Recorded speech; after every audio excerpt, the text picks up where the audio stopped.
Some football careers are so brilliant they feel unreal. Others are so tragic that they feel incomplete. But Ronaldo Nazario de Lima was both. A footballer forged in the fires of genius and destroyed by the cruelest fate in sport, injury. This is the devastating rise and fall of Ronaldo Nazario, a player who climbed to the very top of the mountain and unfortunately had to limp back down. As someone who paints iconic footballers for a living, I'm fascinated at what players like R9 are able to achieve on the football pitch. But today we're not just looking at what R9 did on a pitch, we're going to take a look at what could have been as well. Could Ronaldo Nazario have been the undisputed GOAT of football? Ronaldo Nazario was different. At the age of 16, he scored 44 goals in just 47 games for Cruzeiro. That is not normal. R9 wasn't just fast, he glided past players. He didn't just dribble, he danced. Football to R9 was more like an art. He was a canvas of contradictions, the explosiveness of an Olympic sprinter and the composure of a poet, a hurricane with perfect balance. At PSV Eindhoven, R9's legend took root. In just 2 seasons, he scored 54 goals in 58 appearances. He wasn't just a star in the making, he was football's future in motion. Then in 1996, Barcelona signed R9. And at just 20 years of age, he scored 47 goals in 49 games. Commentators, even in his first season, ran out of superlatives. One Spanish journalist wrote, "It was like he was made in a lab to destroy defenders." R9 won FIFA World Player of the Year at age just 20. Let that sink in for just a second. Messi, widely considered as the greatest of all time, didn't win FIFA World Player of the Year until he was 22. In Italy with Inter Milan, R9 became known as Il Fenomeno, the phenomenon. In Serie A, which was considered one of the most difficult defensive leagues in the world at the time, Ronaldo made defenders, great defenders, look like traffic cones. Some people argue, of course, that Messi's dribbling is superior to R9. Others say Cristiano's athleticism eclipses Ronaldo's, but for me, R9 had both. He could dribble like Messi and he could finish better than Messi and Ronaldo. R9 had Messi's low centre of gravity before Messi was even a thing.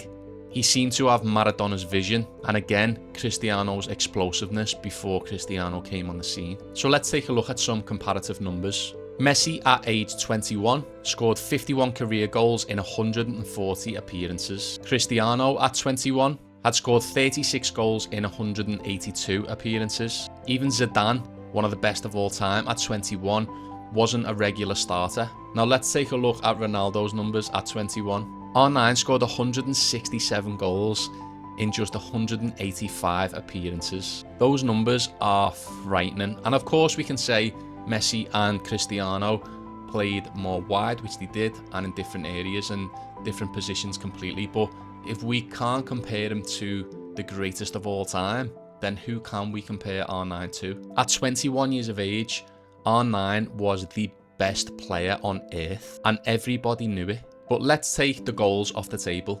Let's look at other accolades and other stats that might help us compare these great players. Let's take a look at honours achieved, for example. By the end of R9's career, his accolades included 2 Ballon d'Ors, 3 FIFA World Player of the Year awards, 2 World Cups in 1994 and 2002, 1 Golden Boot in 2002, Brazil's all-time World Cup goal scorer with 15 goals, and over 400 career goals. And to top this off, he'd done this with 2 destroyed knees. Of course, R9 did not win the Champions League, which is a huge factor when comparing to Messi and Ronaldo. Messi, of course, won 4 Champions League trophies and is, to this day, I believe, the most decorated player of all time. And we've got Cristiano, who won 5 Champions Leagues as well. Then we've got the Ballon d'Or situation. Messi, of course, won 8 Ballon d'Ors, and CR7 won 5, I believe. But what we've got to consider here is that R9 won 2 Ballon d'Ors and 2 World Cups, and he played for almost half the time of those great players. Messi and Ronaldo, of course, played for 17 and 18 years and are still playing to this day. The longevity there is serious and very difficult to compare to R9, who only really played for 10 years, 5 of which were plagued by injury.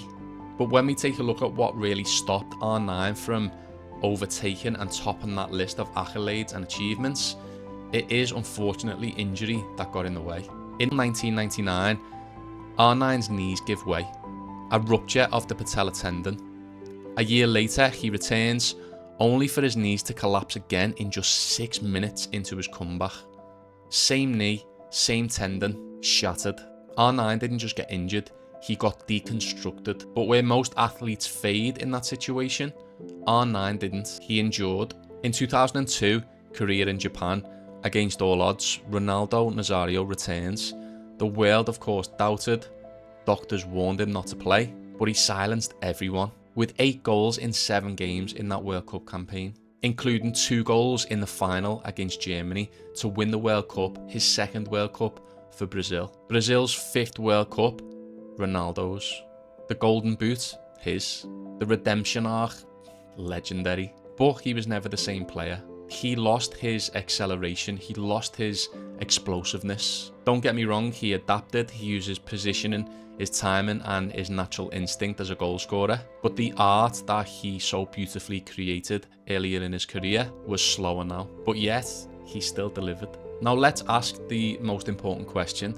Would Ronaldo Nazario be the greatest of all time if he didn't get injured? Some say yes. R9 had no weakness, other than his knees, of course. He won 2 Ballon d'Ors before turning 22 years of age. He terrified defenders, but most of all, he made fans feel something, and to this day, still does. For me, R9 is still my favourite ever footballer to watch. If you go and spend 5 minutes, 10 minutes just watching highlights of his play, you'll be stunned to see how amazing he was with the ball at his feet. But other people argue that greatness and to be considered the GOAT requires longevity, and that Messi and Cristiano earned their crowns by dominating the game of football for decades. But here's the twist. Ronaldo Nazario inspired both of those 2 great players. Messi once said Ronaldo was the best striker he's ever seen. Cristiano admitted, I grew up watching him and he was my idol. So maybe being inspiration for the GOATs themselves is in itself greatness. But once again, I just want to take a look at the accolades he achieved with such an injury-plagued career.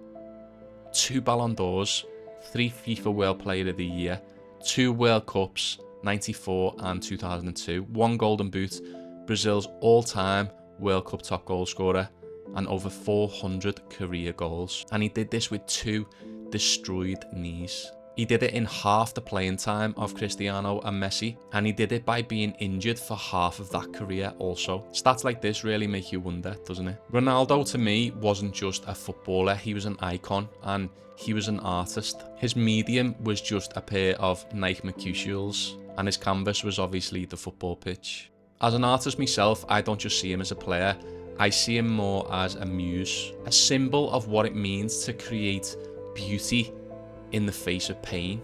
I've recreated R9 on a number of occasions to try and capture his essence, and I plan to do so on canvas as well, because there's not enough words in the world to capture R9's spirit and the effect that he had on the game of football. There's not enough words to capture his tragedy and his magic. This illustration is one of many of my tributes to R9, not just to what Ronaldo was and what he achieved, but to what he could have been. To me, he was a truly magical footballer whose legend will live forever. So let me know what you think. Could R9 have been the greatest of all time? If you enjoyed this video, you might also like this video as well. And if you want to download any of my artwork as a free phone wallpaper, you can do on the link in my description below, including the drawings you've seen in this video of R9. And if you like this content, don't forget to subscribe. Have a boss day.